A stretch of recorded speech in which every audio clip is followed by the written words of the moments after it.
नमस्कार साथीहरु, हाम्रो च्यानल नेपाली टेक्निकल सिभिलमा यहाँहरुलाई स्वागत छ। म आज तपाईहरुलाई अटोक्याडमा एरिया कसरी लिने, भेरियस शेपहरुको, अब्जेक्टहरुको हैन, यी कुराहरुमा के कमान्ड युज गर्ने, कसरी लिन सकिन्छ, यस्ता कुराहरुको बारेमा जानकारी दिन्छु। पहिलो कुरो हामीले एरिया ए कमान्ड युज गरेर पनि निकाल्न सक्छौं, एउटा तरिका। सेकेन्ड तरिका भनेको हामी एलआई भन्ने लिस्ट कमान्ड युज गरेर बाउन्ड्री बनाएर त्यसरी पनि लिन सक्छौं, दुईटा तरिका। र तेस्रो तरिका भनेको ह्याचिङ गरेर, ह्याचिङको प्रोपर्टीमा गएर ज्योमेट्रीमा त्यहाँ एरिया हेर्न सक्छौं, एरिया देखाउँछ। म तपाईहरुलाई सबै गरेर देखाउने छु। त्यसैगरी एरिया कमान्ड युज गर्दै गर्दा हामी भेरियस अब्जेक्टहरु जस्तो दुईटा अब्जेक्ट छ, त्यो दुईटा अब्जेक्टको एरिया एड गरेर पनि निकाल्न सक्छौं। दुईटा अब्जेक्ट कम्बाइन छ र हामीलाई त्यहाँ भित्रको एरिया मात्र चाहिएको छ भने पनि बिल्ट अप एरिया र प्लट एरियाबाट पनि हामी एरियाहरु सबट्र्याक्ट गर्न सक्छौं। कुन एरिया चाहियो त्यो देखाउन सक्छौं।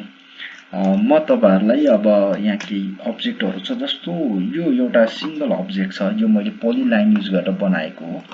यो पनि एउटा पोलिलाइन युज गरेर बनाएको, यो पनि एउटा पोलिलाइन युज गरेर बनाएको। तर यहाँनेर चाहिँ यो सिंगल लाइनहरु युज गरेर बनाएको छु। यसको पनि डिफरेन्स के हो त भनेर म तपाईहरुलाई अहिले गर्दै जाँदा देखाउँछु। पहिलो कुरो त अब let's enter to the command हैन, कमान्डमै जाउँ। ए कमान्ड युज गरौँ। यहाँ एरिया भनेर देखाएको छ र यसले के भन्यो, displays the area and perimeter of object or of specified region भनेर भनेको छ। भनी म यसमा क्लिक गर्दै छु र यहाँ हामीलाई तीनटा कुरा सोधेको छ।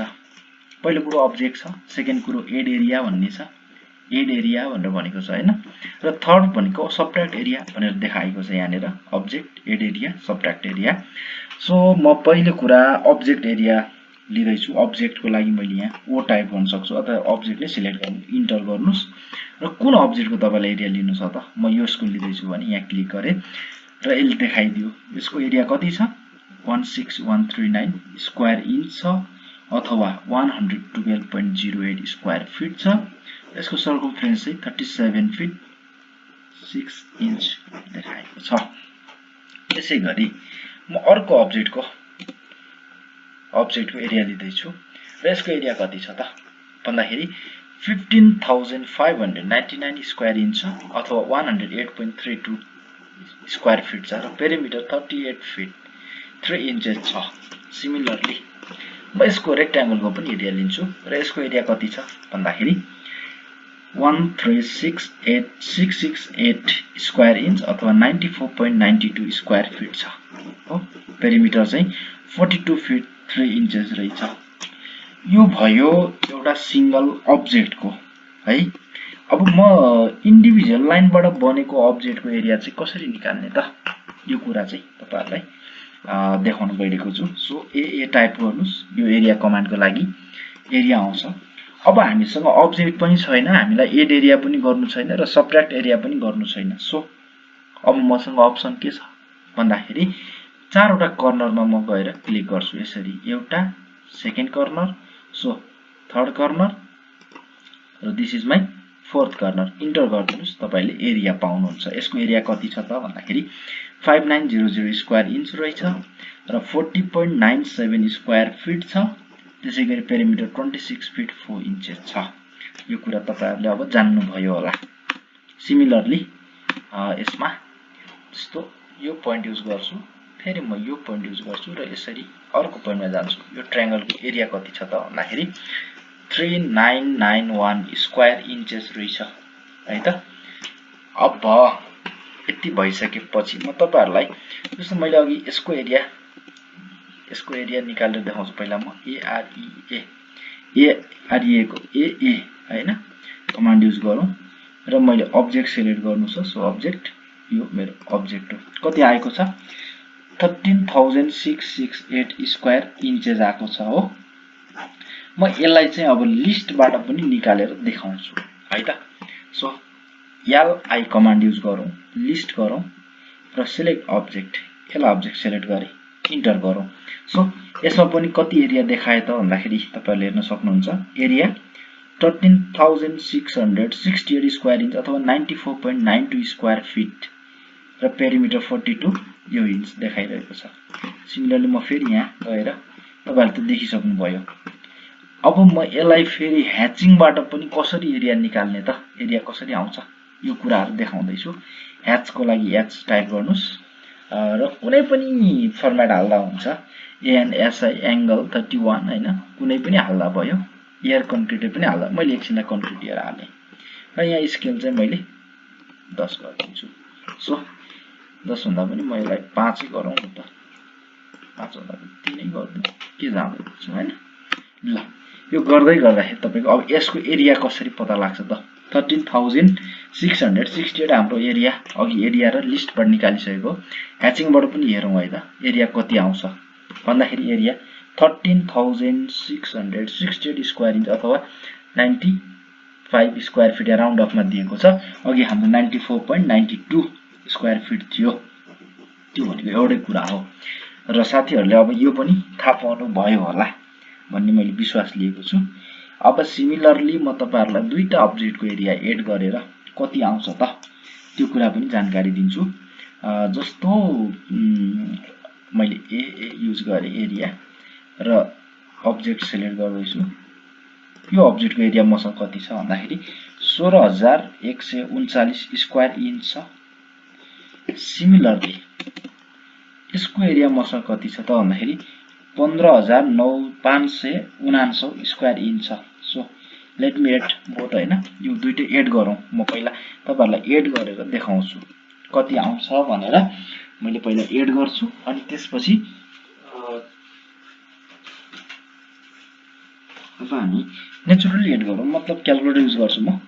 16,139 प्लस 15,599 यो गर्दाखेरि कति आयो त भन्दाखेरि 31,738 आयो।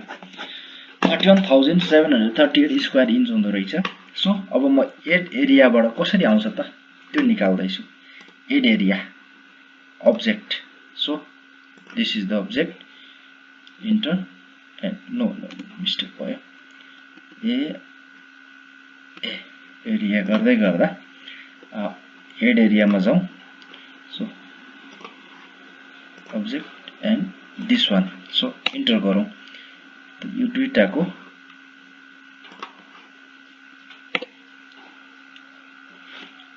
एउटाको कति आयो त भन्दाखेरि एरिया यति देखाइरहेको छ। सिमिलरली टोटल एरिया हामीसँग कति भने त मैले 31,738 स्क्वायर इन्च अघि म्यानुअली गर्दाखेरि। सो हामीसँग टोटल 220.40 स्क्वायर फिट छ। यो तपाईहरुले एकचोटी आफै गरेर भेरिफाई गर्नु होला, चेक गर्नु होला, यसमा कुनै पनि प्रब्लम आउने छैन, एउटै हुनेछ। सिमिलरली सबट्र्याक्टको कुरा गरेको थिएँ मैले। म एउटा पोली लाइन बनाउँदै छु, सरी एउटा पोली लाइनले यसरी एउटा अब्जेक्ट बनाउँदै छु म। सो माथि गइहाल्यो, स्ट्रेच गरौँ।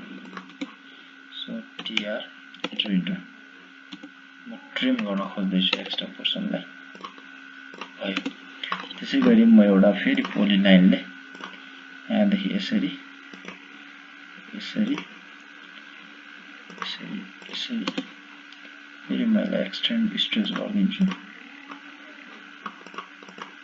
स्ट्रेच भयो र अब एक्स्ट्रालाई चाहिँ ट्रिम गरिदिन्छु। सो हियर इट इज हैन, भयो। यति भइसकेपछि म एरियामा जान्छु र मैले सबट्र्याक्ट एरिया गर्नुपर्ने हुन्छ। अब्जेक्ट मैले सिलेक्ट गर्दैछु, इन्टर हैन। अब इन्टर भयो र मलाई फेरि सरी